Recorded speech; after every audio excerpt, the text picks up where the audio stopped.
Yeah.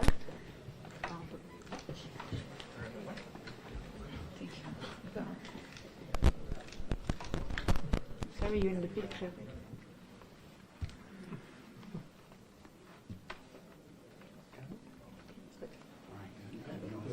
Secretary Hegseth, should Germany send more weapons to Ukraine? Thank you. Sorry. No, it's fine. You can do it. No problem. It's okay. Is that good? Yeah.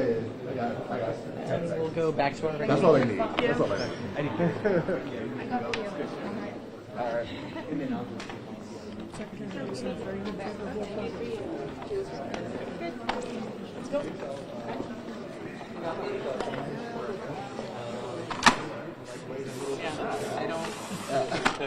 Okay. I understand.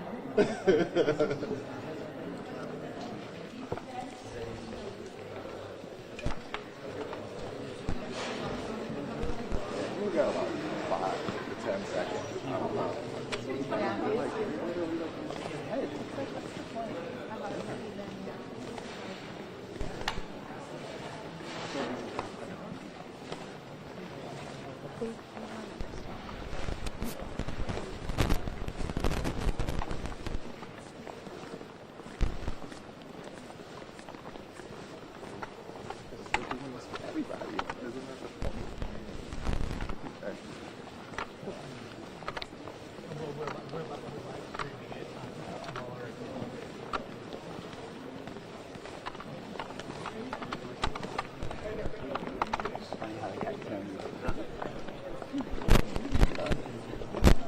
Go help.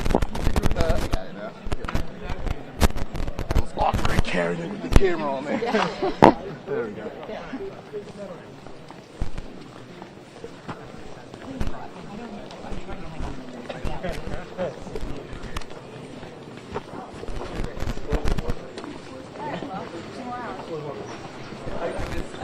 Alex told me you were coming. I guess I didn't see your Oh, I would have loved that. Historic. You look.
is at the forefront of coordinating these and future contributions. At the Washington summit, allies pledged to provide Ukraine with 40 billion euros of security assistance in 2024. Allies have not only met their commitments, they far exceeded them. They have provided over 50 billion euros, more than half of which comes from European allies and Canada. This sends a clear signal of our unwavering commitment to Ukraine. It also takes a big step in the direction of what President Trump has called for. I agree with him that we must equalize security assistance to Ukraine. But to really change the trajectory of the conflict, we need to do even more. The stronger Ukraine is on the battlefield, the stronger they will be at the negotiating table, the greater the chances of getting a good deal for lasting peace. And that is what we all want for Ukraine, for our shared security, and for our global stability. Finally, we will address Russia's ongoing campaign of destabilizing actions against NATO allies. We see acts of sabotage, assassination, dangerous jamming of civilian airlines, and attacks on critical infrastructure, including undersea infrastructure. And NATO is responding, including through Baltic Sentry in the Baltic Sea, and with increased vigilance across the board. With that, I'm ready to take your questions. All right, we'll start with CNN. Good afternoon. Oh, microphone. Question from CNN. How do you interpret the comments that we heard from President Trump on Monday that Ukraine may someday be Russian? Do you take it seriously? And even if you don't, how worried are you that this makes Western commitment to Ukraine appear fragile in Moscow's eyes and could undermine future security guarantees? We are intensely coordinating with President Trump's team at all levels, and these are very good conversations. This week we have many senior American officials visiting Europe, here at NATO, but also, of course, in Munich at the security conference. There is a convergence of views that we have to make sure, one, that Ukraine gets in the best possible position to start talks. Two, to make sure that whatever comes out of those talks, and when that will happen, that we have to be sure collectively and assure collectively that what comes out of it is durable. So no repeat of what we had with the Minsk agreement in 2014. All right, Reuters. Secretary General Andrew Gray from Reuters, you said that the assistance needs to be equalised, assistance to Ukraine between the United States and other allies, but you've just given figures that show the majority of that aid comes from other allies, not from the United States. So how much of a rebalancing does there actually need to be? And secondly, on the same theme, you said in Davos that if the Trump administration is willing to continue supplying American weapons, Europe will pick up the bill. How many European leaders have agreed to do that, and have they told you where the money will come from? Well, first of all, we are on the right trajectory, indeed, when it comes to the aim of equalizing what the US basically decides as a one nation within NATO comparable to all the other allies within NATO, so that we are equalizing. And here we see that Canada and Europe are even over 50% now, so that is good. But we have to maintain that trajectory. That's crucial, and I completely concur with President Trump and his team that this is the only sensible way forward.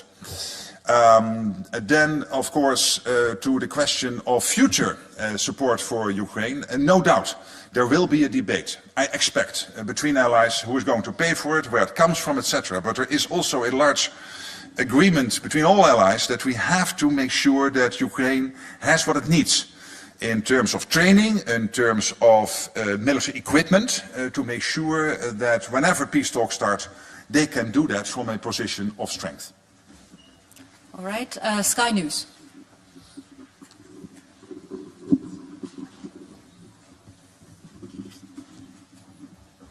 Thank you. I'm Deborah Haynes from Sky News.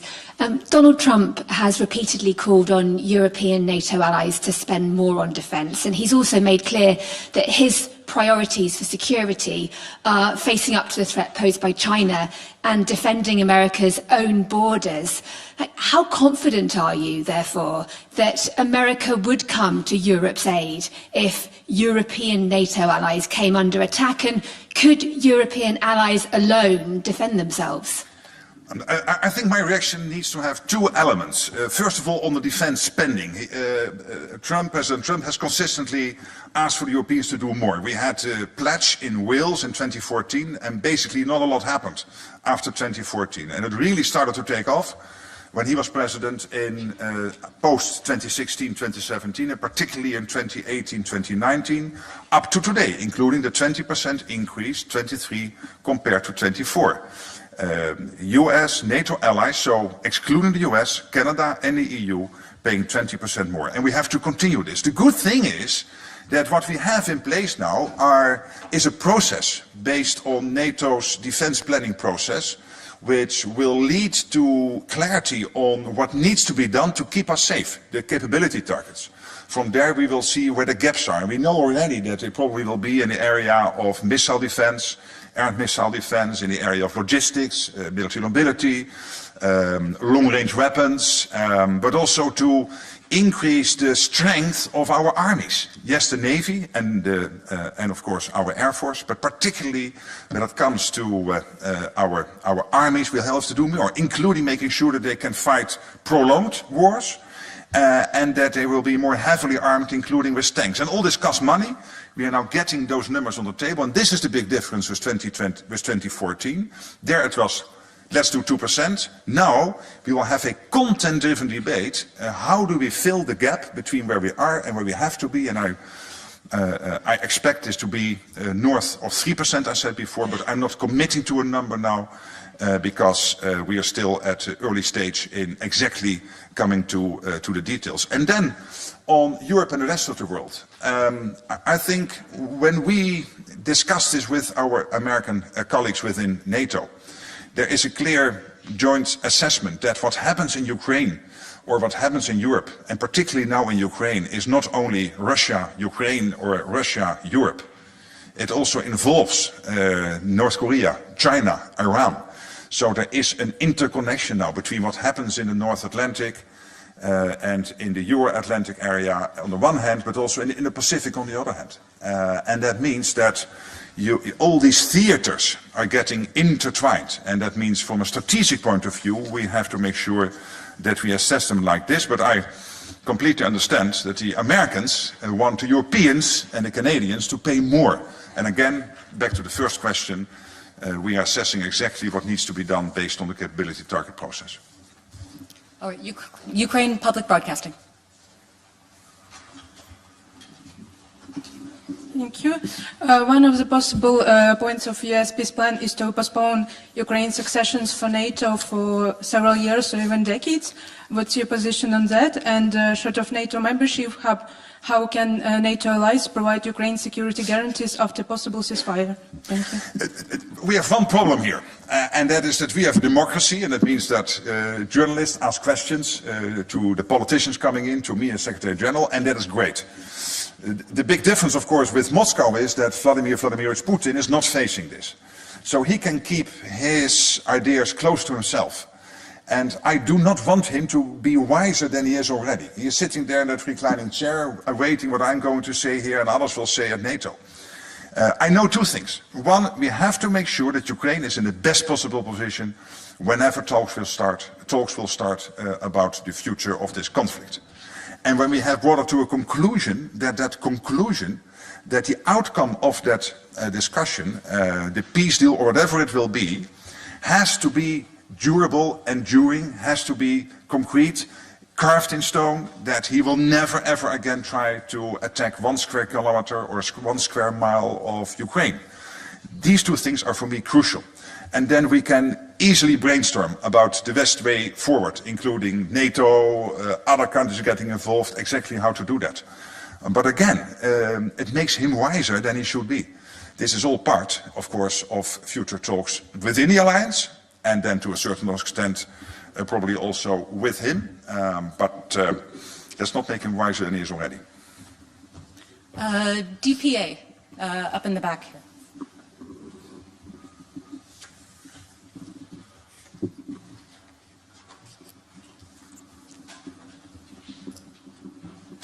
Thank you. Ansgar Hase, German press agency, DPA. Secretary General, according to new calculations, Russia spent more on the military and armament last year than all European allies combined. Do you consider these calculations credible? And if so, how do you assess these findings? Thank you. Well, I mean, we can always go through the numbers and then probably hint at one or two points where they are not correct or overcorrect or whatever. But let's look at the bigger picture here. And the bigger picture is that Russia at this moment is spending 40% of its state budget on defense, is spending almost 10% of its national income on defense. And of course you have to have the purchasing power figured in those numbers. I understand that it has been done. So for me it is also confirmation of the fact of what I tried to say in my speech in December, that yes, we are safe now. Our deterrence and defense is strong at this moment. But not in 4 or 5 years, if we do not take some difficult decisions this year about, yes, Ukraine, obviously, but also about defense spending, doing much, much more than the 2% we pledged in Wales, and those not yet on 2%, please get there before summer, but also on production. We have to make sure that we produce enough, and this is a problem not only for the European part of NATO, but also the US part of NATO, because all of us, from California up to and including Ankara, we are not producing enough. We have to do more. More shifts, more production lines. Interfax Ukraine.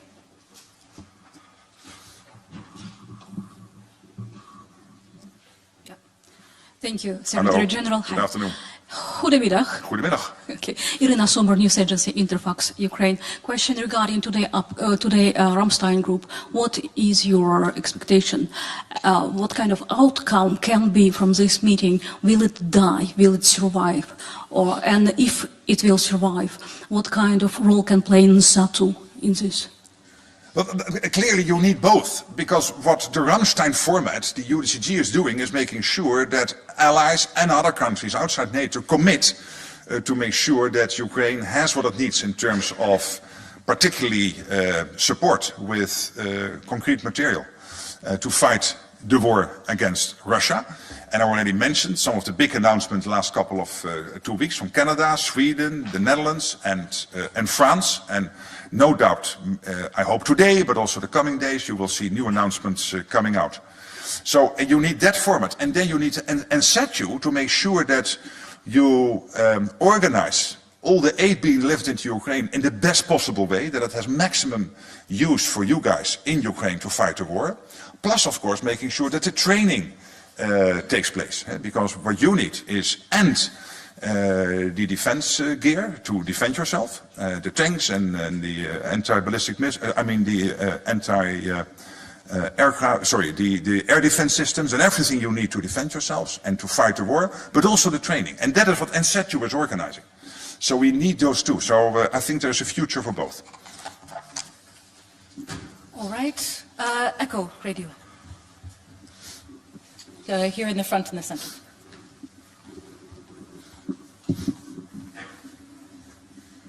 Hello, my name is Artem Besedin. I'm from ECHO. This is Russian media in exile. So my question is... I was once on your station when you were still in Moscow in 2011. Thank you so much. Danish intelligence reports that Russia is preparing to attack an EU country. And if so, why isn't NATO preparing for war instead of waiting to Russia to weaken in Ukraine? Some NATO members predict a Russian attack in 5 to 10 years. Does NATO share this view, and what timeline does it consider most realistic? Well, let me not comment on every thing coming out of the intelligence community, which I take very seriously, and in this case what comes out of the Danish intelligence community, but it is, of course, we have to take note of this. But let me bring it back to what I said before, and that is that at the moment, if Putin would attack NATO, the reaction will be devastating. He will lose. So let him not try it. And he knows this. The deterrence and defense is very strong. What we have to make sure of is that 4 or 5 years from now, given his speed of ramping up his defense industry production and all the other stuff, but also look at what China is doing in having 1,000 nuclear warheads by 2030, investing heavily in its navy. The quality of everything they're producing now at a level that is really comparable to what you're doing within NATO territory. And that is why we need to do the 3 things. Ukraine, 1, making sure that we spend more, considerably more, to make sure that we are able to defend ourselves also in 4 or 5 years. And we need to take those decisions this year. And 3, making sure that we have what we need to defend ourselves, and that is the defense industrial base. And the problem there